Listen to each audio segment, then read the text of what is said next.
ер мен әйелдің жамылатын көрпесіне дейін бір болу керек екен. Себебі қазір жаныңда бір жастықты бөліп жататын, жылытатын адамың бар кезде қадірін біл деген. Ал және де пайғамбарымыз саллаллаху алейхи уассалам ер мен әйел қандай жағдай болса да бір көрпе жамылып ұйықтау керек.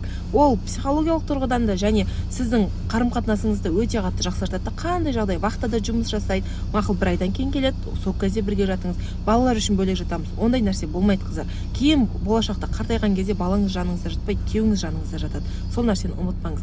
Екінші нәрсе, әрдайым қасыңызда бірге ұйықтау, бір көрпе жамылып жату, бір жастықта ұйықтау, ол сіздердің бар махаббаттарыңыз, сүйіспеншіліктеріңіз оятатын болады. Қанша жерден қазір арамыз суып кетті, үйтіп кетті, бүйтіп кетті деп жүрсеңіздер, барынша махаббаттарыңыз Алладан сұраңыздар. Уа Раббым, адал нәсіп еттің бізге бір-біріміз қосылуды. Енді бірге бақытты өмір сүруді нәсіп ет деп дұға тілесеңіздер, иншаллах өмірлеріңіз де өзгереді, барынша бақытты да табатын боласыздар.